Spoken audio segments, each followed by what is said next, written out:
Hola, ¿qué tal compañeros y tutor? Mi nombre es Brian Flores, soy estudiante de Tecnología en Radiología e Imágenes Diagnósticas de la UNAP y el día de hoy les voy a hablar sobre el funcionamiento y el uso de la resonancia magnética nuclear.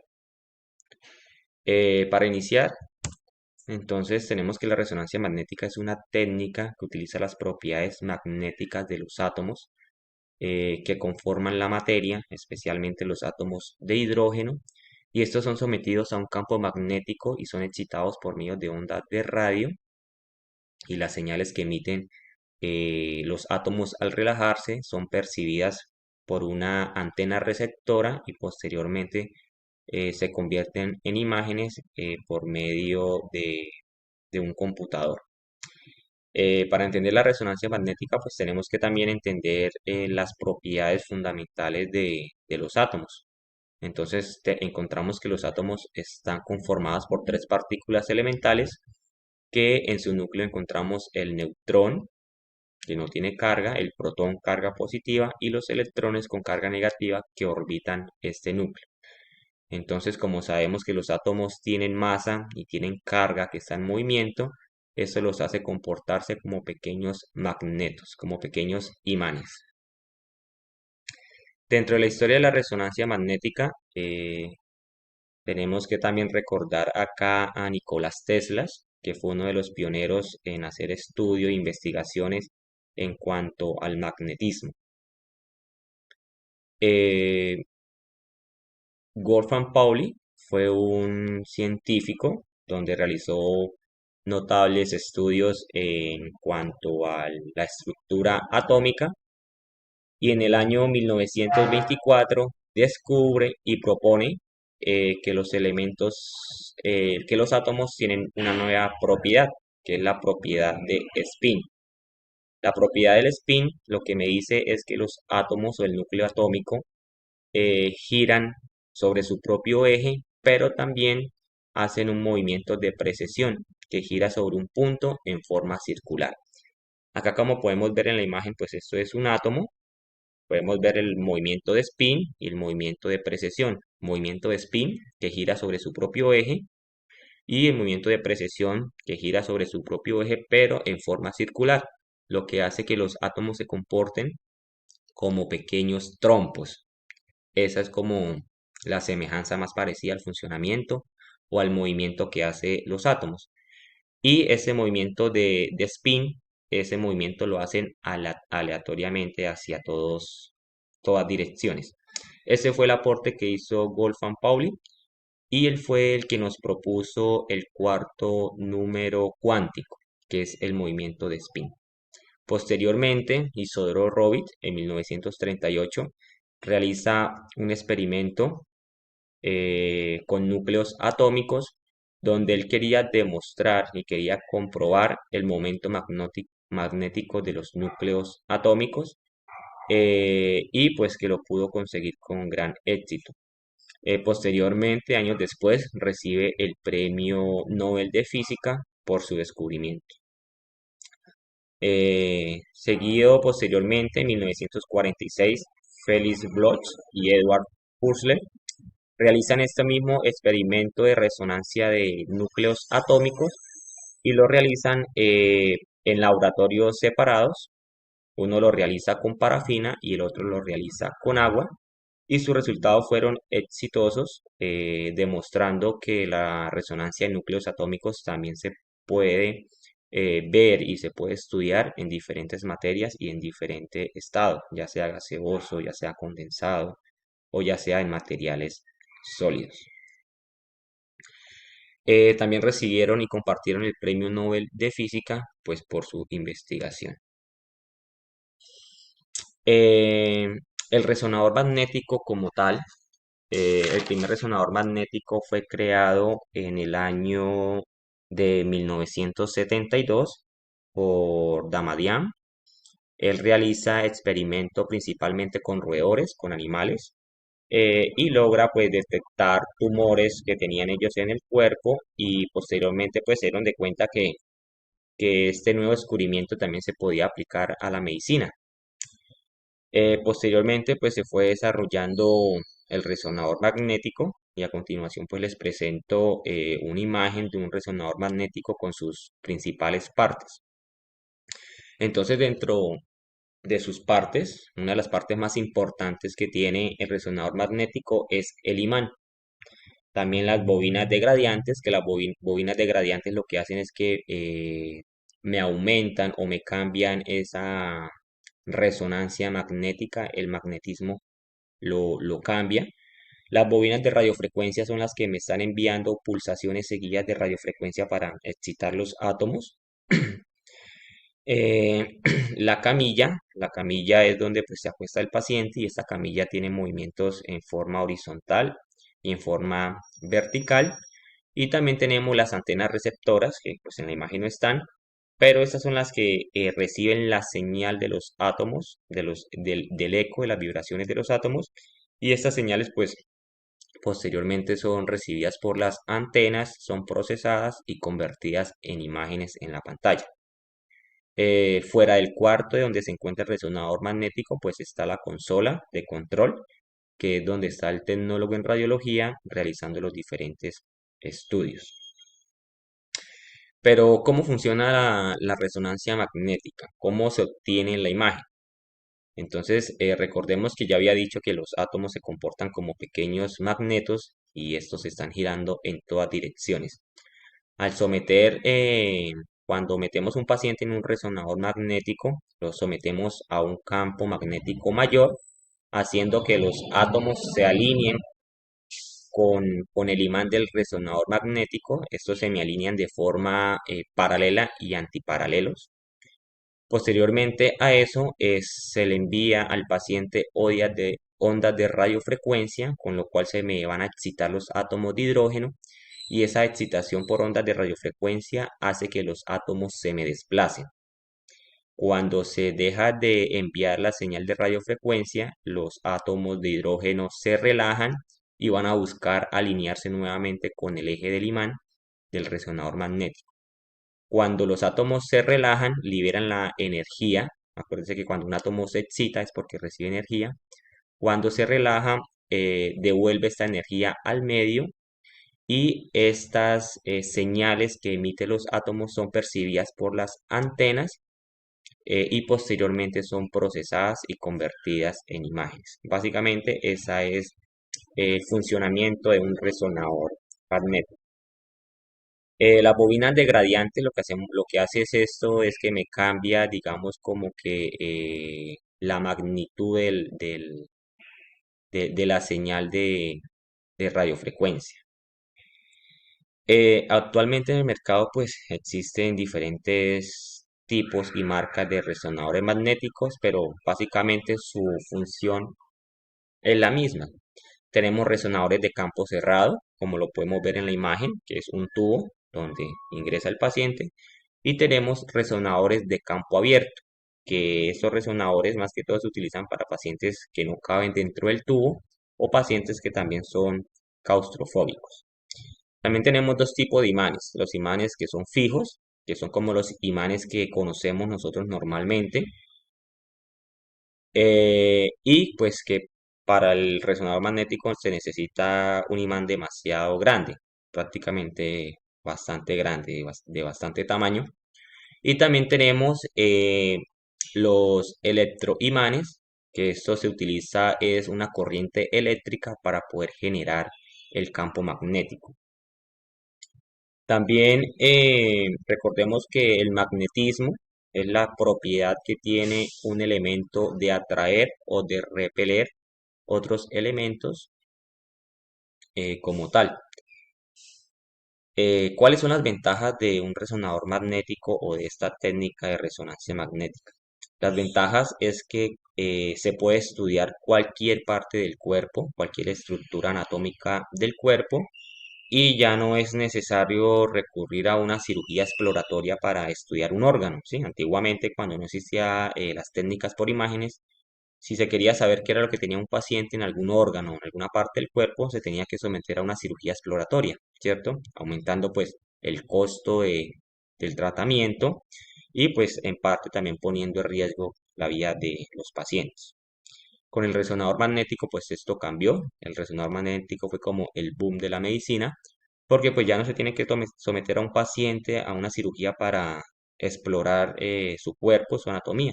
Actualmente lo podemos hacer por técnicas de imagen en resonancia magnética, pues siendo mucho más seguro, disminuyendo el costo de la atención y, como digo, pues es más seguro para el paciente y más eficiente. Al igual también se puede acceder a partes del cuerpo donde por medio de, por ejemplo, de cirugías no se puede alcanzar o no se puede estudiar. Estas son como las grandes ventajas que tiene la resonancia magnética, que se puede estudiar todo el cuerpo, sistema nervioso central, sistema vascular, tejidos blandos, abdomen, eh, en general. ¿Cuáles son las desventajas de la resonancia magnética? Una de las desventajas que tienen es que ningún paciente que tenga en su cuerpo alojado algún material que sea atraído por medio de magnetismo se puede someter a una resonancia magnética. Porque el riesgo que conlleva esto, por ejemplo, de un paciente que tenga alojado en su cuerpo una bala o que tenga alojado cartuchos de escopetas o que tenga, por ejemplo, algún implante de osteosíntesis o algún implante que se pueda atraer por medio de magnetismo, si es un magnetismo bastante fuerte, se puede desprender o arrancar estos materiales del cuerpo. Entonces, imagínate lo grave que puede llegar a causar esto. Otra de las desventajas es que ningún paciente que tenga marcapasos se puede realizar un procedimiento en resonancia magnética porque el imán puede descargar el dispositivo implantado de los pacientes. A partir de 1988 se empieza a utilizar el medios de contraste, ¿sí? Los medios de contraste se utilizan para poder visualizar mejor las estructuras anatómicas. Eh, digamos que una de las desventajas que tiene también la resonancia magnética puede ser el uso de medios de contraste, pues ya que los pacientes pueden ser alérgicos a algunos componentes de estos medios de contraste y puede generar alergias, puede generar complicaciones en estado hemodinámico del paciente. Y también conocemos otra complicación que es la extravasación de medios de contraste, que es porque el medicamento no se aplica vía endovenosa, sino que se infiltra en los tejidos adyacentes a esto, pues por lo cual también nos puede traer complicaciones como por ejemplo síndrome compartimentario, me puede salir como frictenas, dolor excesivo, hematización en la parte donde se infiltró el medio de contraste. Entonces, esta es toda mi exposición. Espero que les haya gustado, que hayan entendido el funcionamiento de la resonancia magnética nuclear. Muchas gracias. Buenas noches, mi nombre es Sandra Milena Prada Maya, estudiante de Tecnología en Imágenes Diagnóstica, semestre 4. Hoy les voy a hablar en el curso de semiología de la tomografía. Entonces, la tomografía fue creada en 1972 por Husfin, donde anunció este nuevo nacimiento. La tomografía son unas placas de rayos X que mediante un haz mide todas las partes de nuestro cuerpo. Este gira alrededor de 360 grados y tiene placas con mayor precisión. Entonces, ¿qué ventajas y qué desventajas? Entonces, las ventajas que tiene la tomografía son las siguientes. La tomografía tiene varios usos, sirve para dar un diagnóstico claro.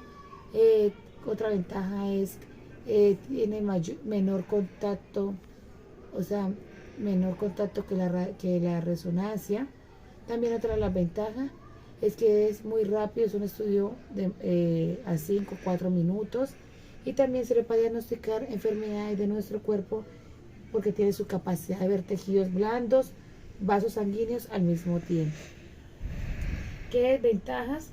Bueno, las desventajas son eh, las siguientes. Tiene más radiación, no se le puede realizar a mujeres embarazadas, resonancia sí se le puede realizar a las mujeres embarazadas en cierto semestre del embarazo. También existe la posibilidad cuando hacen estudios contrastados hacer daño renal, alergia a medio de contraste y puede hacer nefrotoxicidad al medio de contraste. ¿Por qué no se le puede hacer a las mujeres embarazadas una tomografía?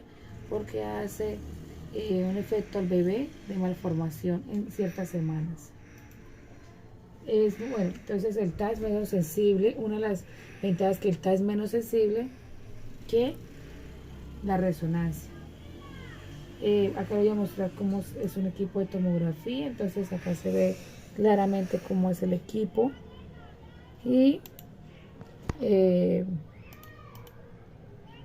ella podemos ver todas las partes de nuestro cuerpo. Existen varios tipos de tomografía: TAC de abdomen, TAC de cráneo, TAC de miembros inferiores, angiotomografías, hasta tomografías de corazón. Esos estudios son para diagnosticar con mayor precisión enfermedades derivadas Soy Daniela Solano y voy a hablar acerca de la Gamma Cámara, que fue el aparato que escogí para hablar de sus orígenes, historia, desventajas y utilidades. La Gamma Cámara fue un aparato ideado por Hal Oscar Angel en 1957 y a través de la historia ha sido uno de los aparatos más usados en medicina nuclear. Con este equipo se obtienen imágenes parciales, estáticas o dinámicas a partir de la detección de fotones emitidos por el cuerpo del paciente al que se le ha suministrado un radiofármaco. A través de la historia, este ha evolucionado de la siguiente manera. En 1959 se desarrolló el primer ensayo de radioinmunoensayo. En 1962, introducción del tecnecio por Harper. En 1963 se desarrolló el técnico del SPECT, tomografía emitida por emisión de fotón único. En 1975, desarrollo de la técnica de PET por Terpo-Goswami. Y en 1998, introducieron las imágenes de fusión con SPECT y tomografía computarizada y el primer prototipo de PET, tomografía por emisión de positrón. La Gamma Cámara, en fin, es un equipo que permite realizar estudios de medicina nuclear mediante la inyección endovenosa de un radiofármaco en cantidades científicamente comprobadas. Este material se aloja en diferentes órganos del cuerpo para permitir la visualización de este mediante la radiación emitida por el cabezal de la máquina. A partir de varias proyecciones se realiza una reconstrucción tridimensional, lo que se denomina como SPECT. Entre las utilidades de la Gamma Cámara encontramos: este material se aloja en diferentes órganos del cuerpo para permitir la visualización de este mediante la radiación emitida por el cabezal de la máquina. A partir de varias proyecciones se realiza una reconstrucción tridimensional, lo que se denomina como SPECT. Entre las utilidades de la Gamma Cámara encontramos que el radiofármaco puede ser seguido en el cuerpo del paciente por la cámara, logrando así establecer con mayor facilidad diagnóstico médico. El análisis que ofrecen las gamografías es sobre todo funcional y no tanto anatómico, como es el caso de las radiografías. Pues en este caso servirán para evaluar el metabolismo del paciente funciona correctamente, adhiriendo unos trazadores, por ejemplo, a plaquetas, eritrocitos, glóbulos rojos u otras células a las que se quiera comprobar su funcionamiento. Actualmente, estos sistemas, además de permitir la adquisición de imágenes planas, pueden rotar alrededor del paciente, obteniendo varias imágenes planares, con las que una computadora, por medio de un algoritmo matemático, genera cortes transversales, mejorando la relación señal a ruido. Su mayor beneficio es que aporta información tanto funcional como morfológica y que se aplica a diferentes órganos y sistemas del cuerpo, como el sistema osteoarticular, genitourinario, digestivo, cardiovascular, respiratorio, endocrino y cerebral. Entre las limitaciones diagnósticas o desventajas que tiene este aparato es que es muy sensible a las diferencias óseas del metabolismo. En este caso, quiere decir que resulta menos útil para determinar la causa exacta de las anomalías. En este video pues vamos a hablar sobre el equipo de rayos X de que se utiliza en radiología convencional. Vamos a hablar un poco sobre la historia, como para recordar más o menos cómo fue que se crearon los rayos X. Como sabemos, el descubrimiento de los rayos X lo utilizamos para verificar enfermedades o cualquier lesión que pueda tener un paciente en los huesos o para cualquier examen que se necesite antes o después de una cirugía. Como ya hemos escuchado en la historia de la radiología, el 8 de noviembre del 95, el físico Wilhelm Conrad pues, estaba realizando un experimento para analizar un fluorescente y que se realizaba con rayos catodicos. En este se utilizaba un dispositivo llamado tubo de Crookes, que pues en un efecto inesperado, como por decirlo así, en un hallazgo que no se esperaba, le llamó la atención un sutil resplandor amarillo verdoso sobre un cartón en una solución de cristales de platino, clavuro de bario. Pues este fue el inicio en el que él empezó a realizar pequeñas pruebas para ver qué daba el rayo y empezó a utilizarlo quería utilizarlo en un cuerpo humano, y en este punto utilizó a su esposa, en el cual le puso la mano de su esposa en una plaqueta, le tomó la radiografía y vio que salía la mano de la esposa, incluso saliendo el anillo que la señora tenía puesto. Él se dio cuenta que los rayos influían mucho en la emulsión fotográfica. Como desventajas de los rayos X, tenemos que pues una de las más grandes desventajas es la radiación que recibe el paciente y la persona que está tomando la radiografía, que esto puede generar contraindicaciones en la salud si se expone mucho a la persona, se expone seguido a las radiaciones ionizantes.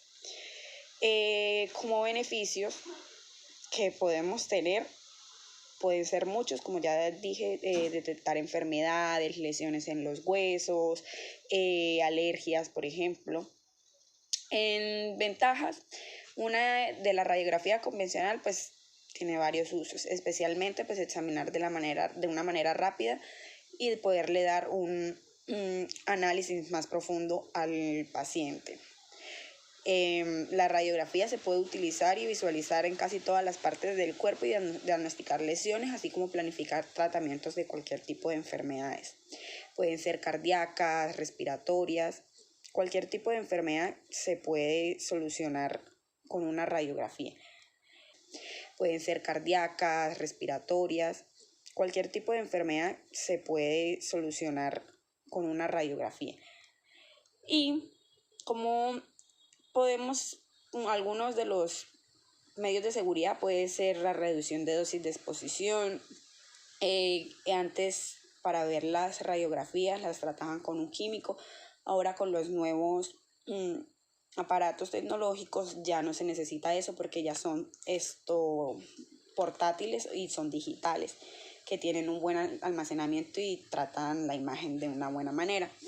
En desventajas, como ya vimos, la exposición a la radiación, la manipulación debe ser cuidadosa porque el equipo es demasiado delicado y es costoso. El equipo portátil se puede trasladar hacia las habitaciones de los pacientes para poderles tomar una placa, bien sea de tórax o de mano o de cualquier cosa, ya que el paciente no se pueda trasladar a la sala fija, que es donde está el equipo grande. Tampoco se puede utilizar en mujeres embarazadas porque la radiación ionizante puede hacerle daño al bebé. En este equipo podemos ver que se encuentra el Buki, que es una placa que está en la pared en la cual se pone el paciente para poderle tomar la radiografía. Se encuentra la mesita cuando se acuestan los pacientes, se encuentra el rayo. Y este equipo es muy, pero muy, muy importante en la medicina para poder no darle un mal diagnóstico a un paciente, sino saber un poco más sobre el cuerpo en la parte de adentro, o sea, tener más claras las cosas. Por ejemplo, para un paciente prequirúrgico que le vayan a hacer un cambio de válvula en el corazón, entonces es mucho más fácil con estos equipos poder ver todo lo que se necesita.